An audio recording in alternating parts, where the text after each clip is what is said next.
Bien, muy buenas tardes para todos. Hoy vamos a tratar un tema muy interesante y tiene que ver con la injusticia social y el capitalismo como sistema económico que rige los intercambios comerciales en el siglo XX, siglo XXI. Y para ello intentaré hacer una reflexión sobre qué tan pertinentes son todas las críticas que hoy por hoy se le hacen al sistema de producción capitalista, en especial la economía de mercado, como una de sus expresiones,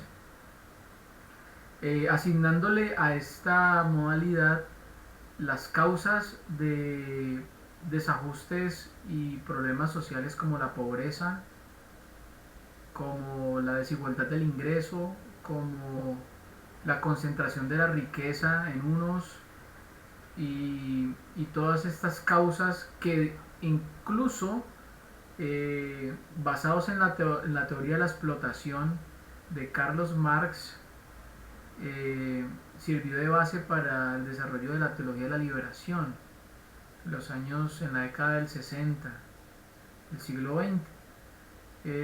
Pero es claro que detrás de esas concepciones hay unos paradigmas y unos mitos que hay que empezar a desvirtuar y entender que el liberalismo como modelo actual eh, ha contribuido de muchas maneras para un sistema donde haya libertad y donde haya mayor igualdad de oportunidades para la humanidad.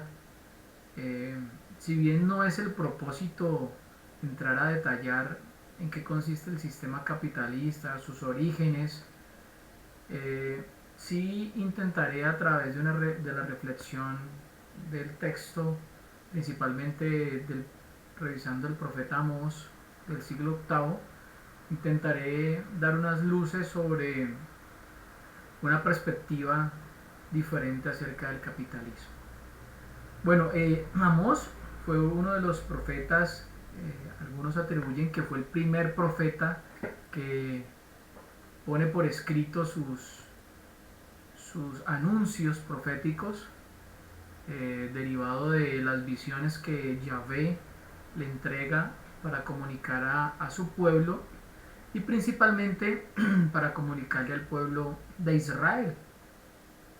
Es sabido que en esta época, después de la monarquía, eh, se divide en dos el reino, el reino del norte y el reino del sur, los cuales eh, con sus propios reyes que van sucediendo los unos a los otros, eh, se van dando ciertos acontecimientos históricos, sociales y económicos y obviamente religiosos que van marcando eh, una historia de aprendizaje y de camino de Yahvé en alianza con su pueblo. Amós pertenece o nace, digamos, o procede del reino del sur de Judá, de una población llamada Tecoa, que se define que está a unos 20 kilómetros al sur de Jerusalén. Y Dios llama a este hombre para llevar un mensaje al reino del norte, que tenía como capital Samaria, y donde Amós va a hacer una función profética muy especial, muy importante y muy trascendental en el sentido de que por primera vez se escribe estas profecías y se escribe porque se anuncia de manera determinante la destrucción y digamos una serie de castigos para el pueblo que, que fueron muy contradictorios para ellos de acuerdo a la realidad que vivían. Eh, Cuando las cosas van en prosperidad, van avanzando, los negocios marchan bien, hay crecimiento de las poblaciones, el acto religioso se desarrolla con normalidad, hay sacrificios, el santuario que en ese momento era Betel se había consolidado, se había posicionado de una manera positiva para la religión, no daba luces para tener un mensaje contrario, un mensaje de denuncia y de pecado, a la manera de ver de ellos, de acuerdo a su propio criterio. Pero encontramos que el Señor sí veía muchos problemas en las actitudes y comportamientos del pueblo del reino del norte de Israel. Bueno, antes de entrar a revisar un poco lo que Amós plantea como mensaje, es importante entender que él, de alguna manera, alguna perspectiva, tenía una figura de pequeño propietario. Él poseía unos medios de producción como la tierra, la cual trabajaba mucho el tema de sembrar frutos, trabajaba la tierra con sus rebaños de ovejas, era pastor y de alguna manera era un personaje que tenía un nivel económico y social pudiente. No podríamos decir que rico, pero sí manejaba procesos productivos de transformación, de siembra, de cultivos, muy ligados a la tierra.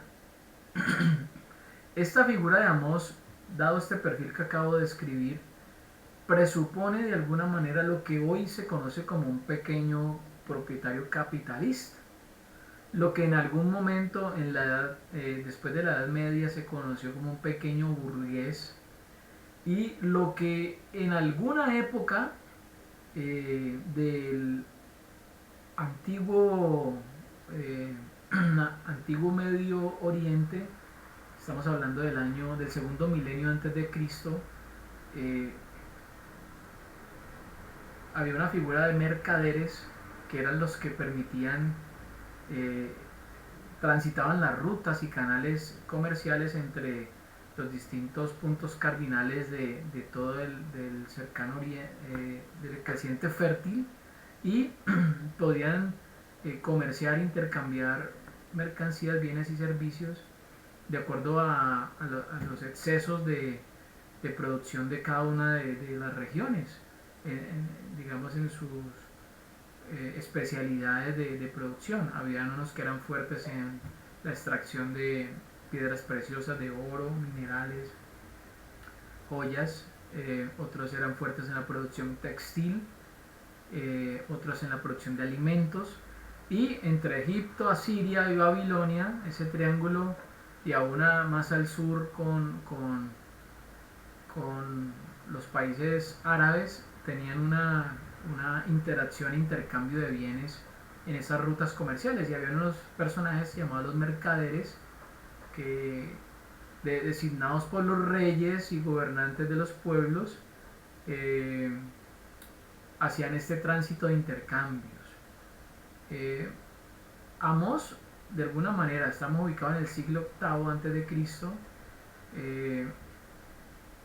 presupone lo que hoy nosotros podemos llamar un capitalista o un dueño de los medios de producción. Y seguramente él, en su proceso de agricultura y de pastoreo, de levante de animales, tenía que usar también fuerza de trabajo para desarrollar su actividad y tener excedentes para llevar al mercado y hacer intercambios. Intercambios que podían ser en especie, intercambios que podían ser en algún medio de cambio, objeto de valor que permitiera cumplir una función de medio, y obviamente hacía parte del círculo o del circuito económico de Judá y de sus alrededores. Entonces, una primera reflexión sería pensar, bueno, si el sistema capitalista o comercio, de acumulación, de obtener beneficios, fuera un sistema totalmente perverso, pues Una primera razón obvia y evidente sería que Dios no se fijaría en un hombre con este perfil para eh, encargarle una misión profética y más con su pueblo. Pero vemos que sí, vemos que este personaje eh, fue elegido y fue comisionado por Dios para ir y llevar un mensaje. Y su condición de empresario, porque el término empresa no nació etimológicamente eh, con la asociación de empresa que tenemos hoy en el siglo XXI, de una compañía transformadora de materiales y de recursos, con una estructura, un organigrama. No, la empresa eh, nace como etimológicamente como un concepto de una persona que descubre o aquel que descubre algo, aquel que busca, aquel que crea eh, una solución para una necesidad. Y el término empresa se acuñó mucho antes de la fundación del capitalismo, después del siglo XVI, mucho antes de la Edad Media. Este término ya en Francia y en Europa se usaba para designar al emprendedor, al creativo, a la función de innovación que se necesitaba para resolver, y ha sido la función que le ha dado al ser humano el camino de desarrollo y de avance en su estilo y conocimiento, en la generación de conocimiento para tener una vida más eficiente en términos de logro de sus fines y de cómo utilizar los recursos escasos para ello. Entonces, Amós era un emprendedor, un empresario que fue seleccionado por Dios, y que encontramos aquí que todo aquel que ejerce una función de empresarial, una función de capitalista, no está vetado, no está condenado, no representa el lado malo del sistema social. Primer reflexión importante. Bueno, entremos un poquito a ver cuál era el contexto interno y el contexto externo de Israel, que, que era objeto de un mensaje de Dios y un mensaje muy fuerte de castigo por los malos actos que ellos venían viviendo. Internamente, Israel estaba pasando una etapa muy próspera a nivel de producción y de su economía. Tenían viñedos eh, que eran de alta producción, de alta calidad en sus eh, productos. Era una zona con una agricultura creciente, había mucho levante de ganado, se estaba desarrollando la industria textil, y era una zona de un crecimiento constante en el comercio. Y toda esta actividad económica del campo, generalmente realizada por los campesinos y liderada por ciertos eh, dueños de los medios de producción, eh, empezaron a solventar el crecimiento de las pequeñas ciudades, eh, en especial Samaria como capital, donde se empezaron a erigir palacios, casas lujosas, construcciones ostentosas, y empezó a darle toda la financiación a esos proyectos urbanos, que obviamente pues requieren de riqueza económica para llevarse a cabo. Externamente, Israel tenía cierta tranquilidad porque digamos que hubo una época más o menos en el 700, del 800 al 750, donde externamente Egipto estaba en un periodo de declive, digamos, en su hegemonía imperial y territorial en la zona. Los asirios no estaban concentrados en tomar posesión de esa franja de comunicación con Babilonia y con Egipto, y digamos que la situación internacional estaba muy tranquila, no habían amenazas de digamos, de colonización por parte de los imperios, y esto permitió el auge de Israel. Eh, Era un tiempo de un comercio fluido dentro del territorio, pero Amós, y a través de, o Yahvé a través de Amós, empieza a decirles y a mostrarles que detrás de esa prosperidad y esa abundancia material y de ese éxtasis religioso que se vivía en el templo, el caso de Betel, que era la ciudad, el templo más fuerte con sus sacrificios y con sus rituales, pero detrás de todo eso habían serios problemas de actitudes y serios problemas de ética y moral que el Dios de la Biblia, Yahvé, recoge de una manera muy importante en esta religión y en este caminar con este Dios. Y es por eso que encontramos unas fuertes críticas de Amós. Amós, cuando llega en el 750 a Israel a dar sus discursos de acuerdo al libro de Amós, que él empieza a tener unas visiones, y esas visiones son las que le van mostrando a él cómo está la realidad del pueblo. Pues encontramos, por ejemplo, en el capítulo 7, versículo del 1 al 9, unos relatos de visiones. La primera visión que tiene Amós, dice así el texto: esto me mostró el Señor, preparaba langostas cuando comenzaba a crecer la hierba que brota después de la que se corta para el rey. Y cuando ellas terminaron de devorar la hierba del país, yo dije: Señor, perdona. ¿Cómo podrá resistir Jacob si es tan pequeño? Con esto se compadeció el Señor y dijo: no sucederá. Esta primer visión de estas langostas como una plaga era muy terrorífica, porque era cambiar la realidad de prosperidad del pueblo. Y aparecemos con una figura además de profética sacerdotal, como intercesor de Dios, intercesor del pueblo ante Dios. Y encontramos que Dios, hace referencia al texto, se arrepiente o se detiene en su accionar o en su decisión para ver si el pueblo llega al arrepentimiento. Después, del versículo 4 al 6, Amós tiene otra visión donde se proyecta una sequía. Dice el texto así: esto me mostró el Señor. El Señor citaba al fuego para juzgar, un fuego que devoraba el gran océano y devoraba los campos. Yo dije: basta, Señor, por favor, ¿cómo podrá resistir Jacob si es tan pequeño? Con esto se compadeció el Señor y dijo: tampoco esto sucederá.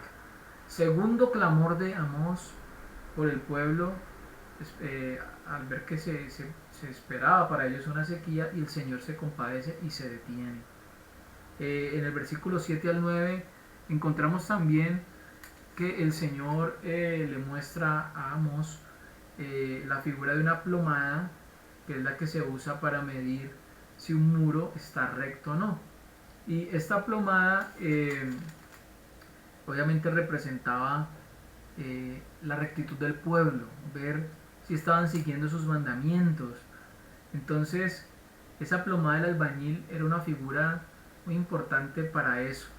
De todos modos, esa interpretación de la plomada para algunos representa como las armas que se podían elaborar para la defensa del reino iban a significar en algún momento para Israel las armas con las que iban a ser atacados y destruidos.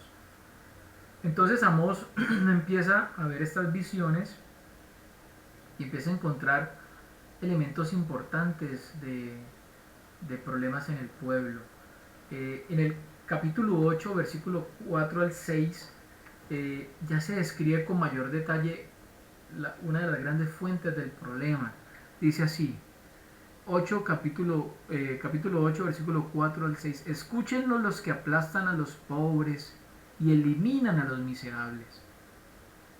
Ustedes piensan, ¿cuándo pasará la luna nueva para vender trigo o el sábado para ofrecer grano y hasta el salvado de trigo?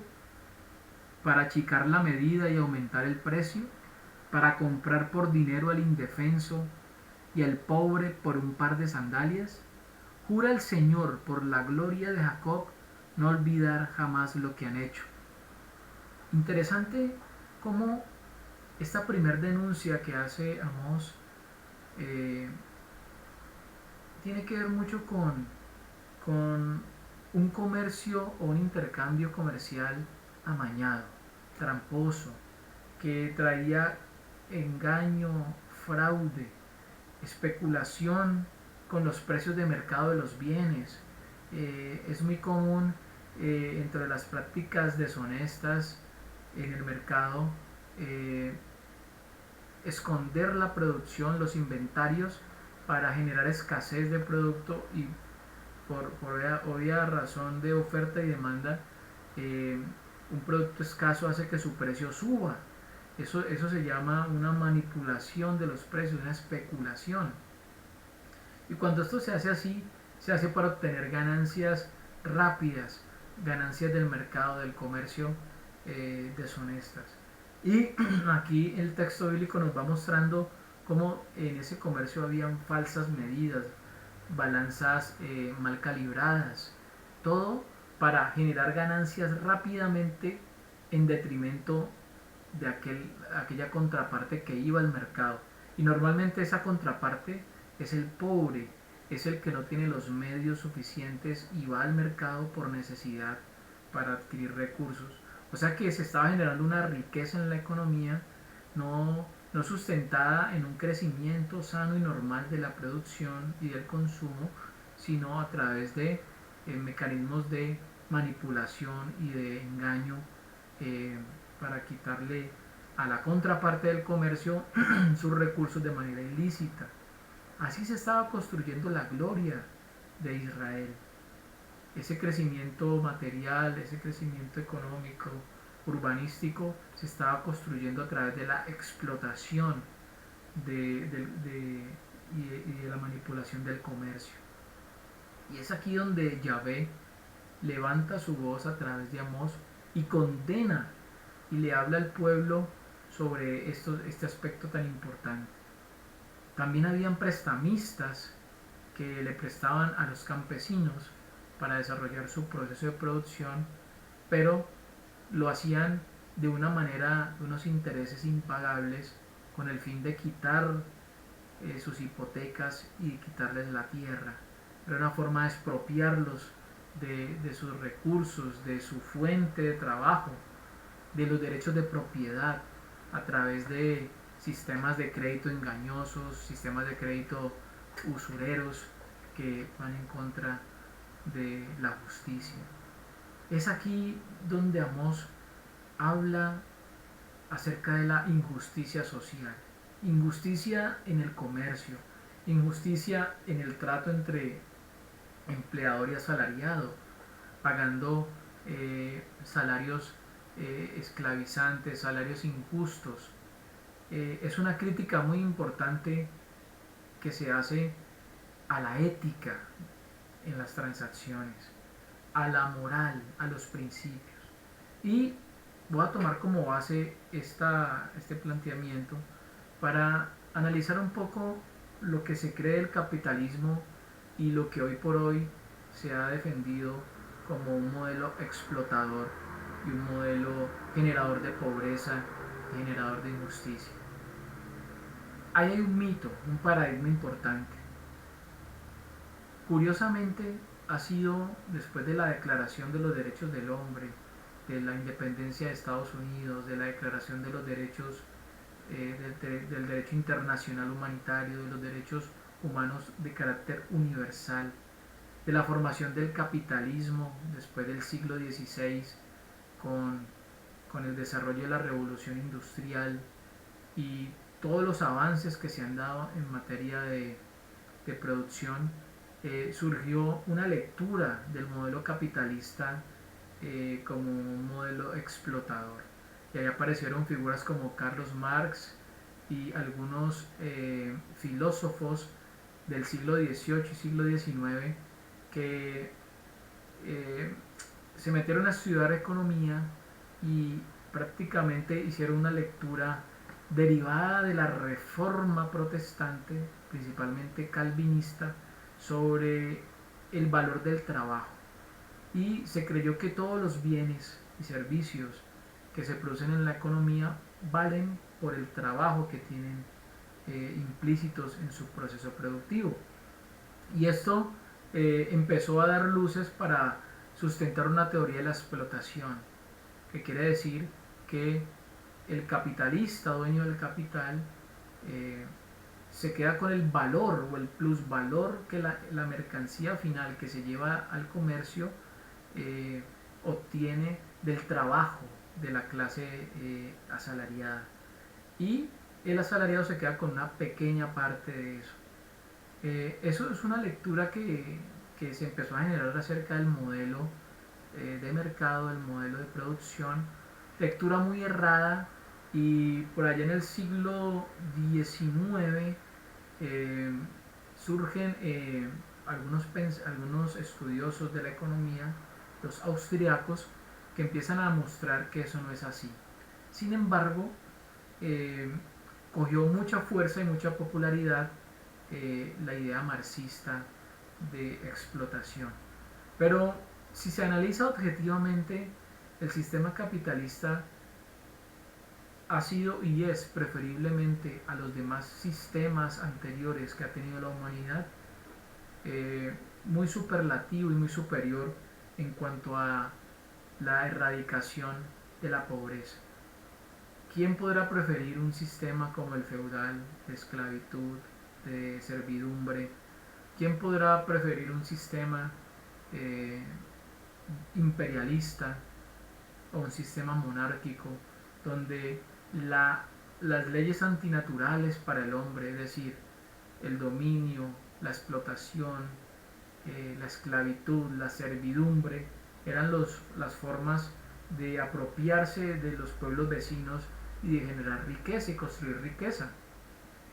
¿Quién podrá preferir esos sistemas a un sistema que prefiere y le da capacidad de libertad, que le da capacidad de derecho de propiedad, que le da oportunidades de acceso y de creación de empresa a todos por igual? Y creo que eso es uno de los grandes puntos de comparación de lo que ha traído el liberalismo económico y el desarrollo del sistema de mercado a la sociedad moderna. Hoy por hoy encontramos que el acceso a las oportunidades que tienen todas las clases para cambiar su realidad está a la orden del día.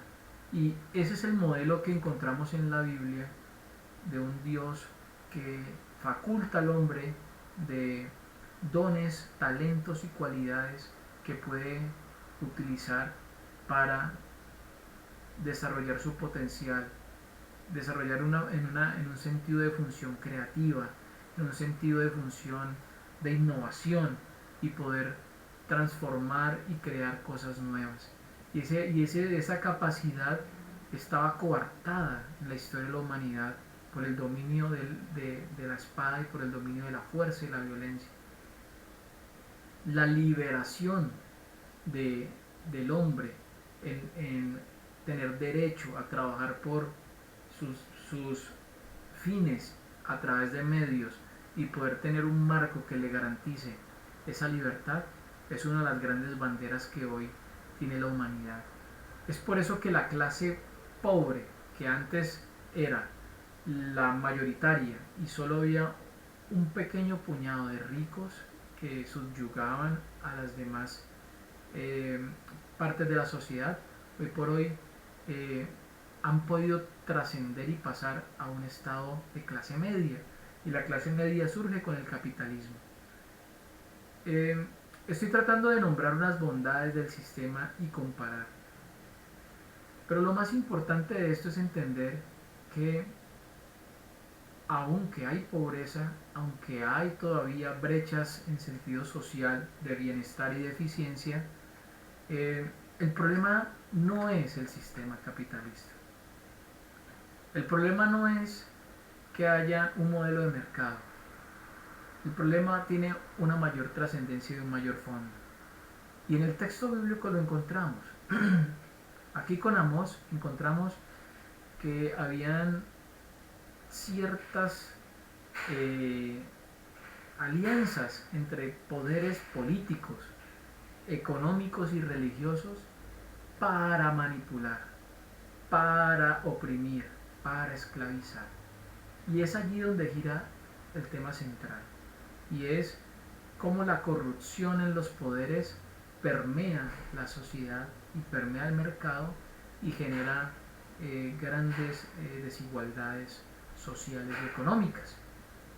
Así como en Israel habían sacerdotes que estaban aliados al gobierno de turno y defendían todo este tipo de prácticas, eh, hacían la vista ciega a las manipulaciones y los malos juicios y la aplicación de las leyes, así como eran testigos de lo que se hacía de esclavitud en el comercio, de las pesas y balanzas falsas.